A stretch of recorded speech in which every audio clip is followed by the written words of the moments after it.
dia, boa tarde, boa noite. Mais uma vez, bem-vindo ao canal Ciência no Vestibular. Sou Fernando Bairoli, professor do cursinho Ângulo e do Colégio Singular de São Bernardo. Então, essa é a continuação do vídeo transgênicos, do assunto inicial que eu comentei na aula passada. Segue o link aqui embaixo, onde eu explico como é feito os transgênicos, a forma de você manipular um ser vivo do ponto de vista molecular, do ponto de vista de DNA.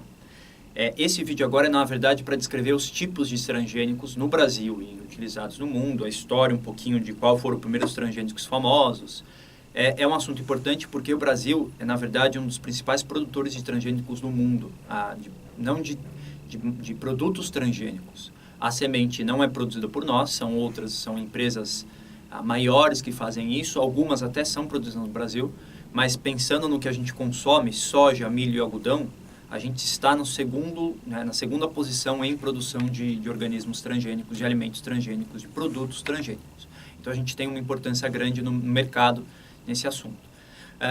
Aqui no Brasil, o milho é o milho BT. E se você lembrar da aula passada, BT significa Bacteria tumefensis. Então, é aquela forma de você... Tumefaces, desculpa. É aquela forma de você manipular através da bactéria. Então, você coloca o plasmídio recombinante na bactéria e ela induz isso, ela coloca isso dentro de outros seres vivos. Então, o Brasil ele é um grande produtor de transgênico. A gente tem uma importância grande no mercado em relação a esses seres vivos, a esse tipo de planta. A gente é o segundo produtor de transgênicos no mundo, então, na nossa frente só os Estados Unidos. E aqui no Brasil são 3 os principais produtos. É o milho, a soja e o algodão. Dentro desses, a soja é o maior índice. Você tem 96% da nossa produção de soja é transgênica. Essa soja ela é chamada de RR, porque na verdade ela tem uma resistência a um Roundup. O que seria isso? Seria uma resistência a uma substância chamada glifosato, que na verdade é um pesticida. Então, eu vou entrar nesse tópico mais para frente, mas isso é um assunto importante. Essa soja ela é resistente a pesticida, a agrotóxico. Você tem aqui o milho transgênico. Esse milho é chamado de milho BT, porque ele vem em relação à bactéria tumefacens, que eu expliquei no vídeo passado, explicando para vocês o que acontece, como essa bactéria consegue introduzir genes em espécies diferentes.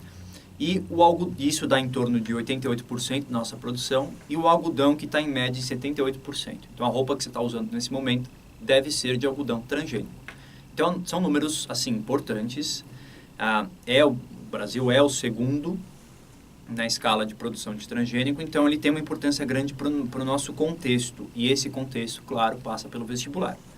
As principais produtoras de sementes transgênicas são a Bayer, a BASF, a Do Chemical, a DuPont, a Monsanto e a Syngenta. São os 6 bigs, os 6 grandes.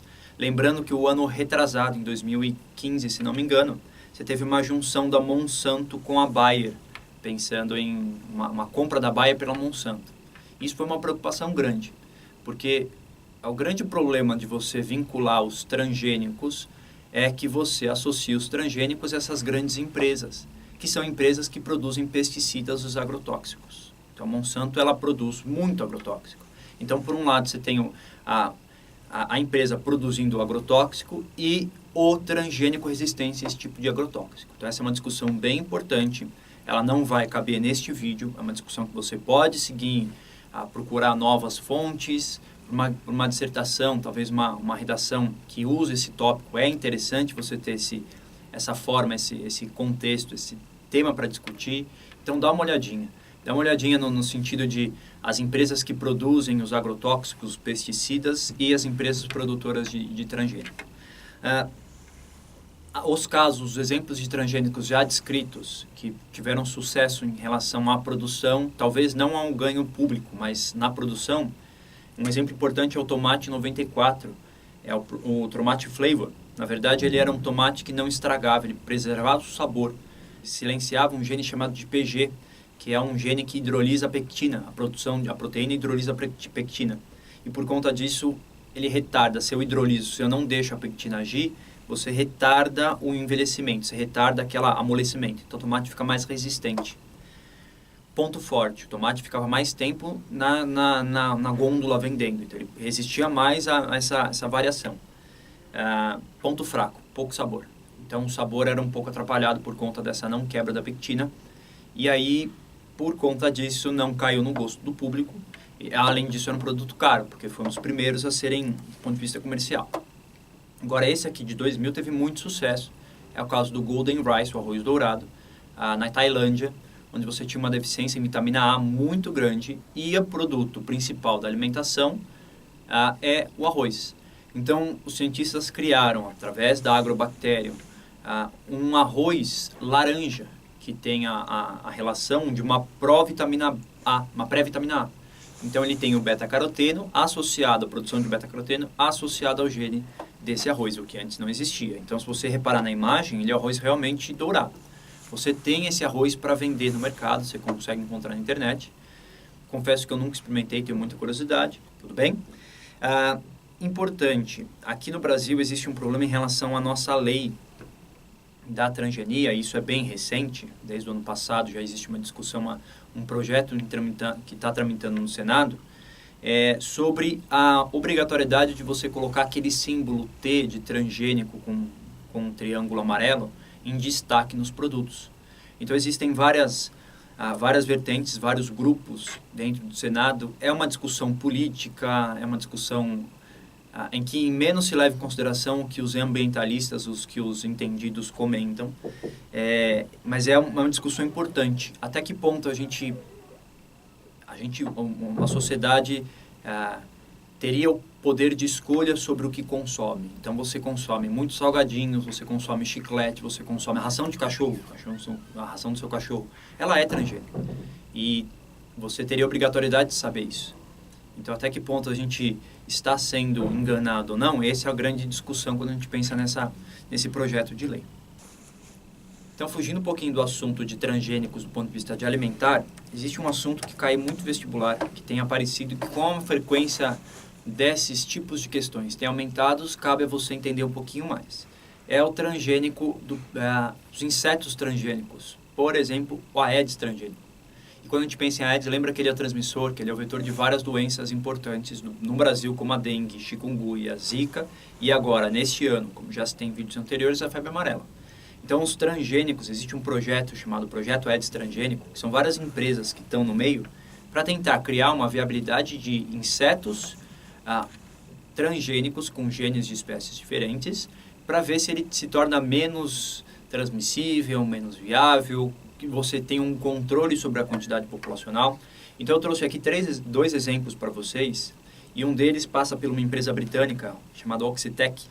E esse exemplo é interessante porque já foi testado e teve uma redução de 81% de quantidade de inseto num bairro em Piracicaba.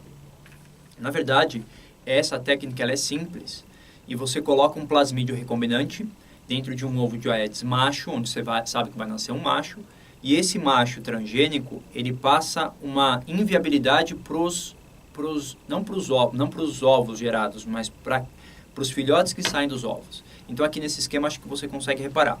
O macho transgênico, ele que já tem esse gene alterado, essa manipulação, ele cruza com uma fêmea normal, natural. Os ovos são gerados, porém, os filhotes que saem desses ovos, eles não são viáveis, eles vão morrer. Então, é uma técnica interessante porque você controla muito rápido a quantidade de população desses insetos. Outra técnica utilizada também, que já caiu uns anos anteriores na FUVEST e no Enem, é a manipulação genética de fêmeas, de machos mandando essa informação para a fêmea. Então, os cientistas descobriram que existe uma toxicidade em relação à produção de músculo, a formação do músculo. E o macho não teria essa não formação de músculo, mas a fêmea sim. Então, o que acontece é que quando você faz um macho transgênico, um gene novo, que introduz essa toxicidade de produção de músculo, ele passa isso para as suas gerações, para os seus filhos. E os filhos desse macho, se forem fêmeas, nascem com asas atrofiadas. E se ela nasce com a asa atrofiada, ela não consegue se manifestar, ela não consegue espalhar, não consegue ser vetor de doenças dessas viroses citadas. Então, essa é uma técnica interessante. Você manipula o macho, que passa a informação para os filhotes. Se o filhote for fêmea, ele não consegue gerar esse músculo. Se o filhote for macho, ele passa isso para as outras ninhadas. Então, isso acaba controlando a população de fêmeas, que é quem é vetor de doença porque é ela que suga o sangue. Tudo bem? Então, é isso, o assunto de exemplos de transgênicos alimentares e não alimentares. É isso. Até o próximo vídeo. Tchau.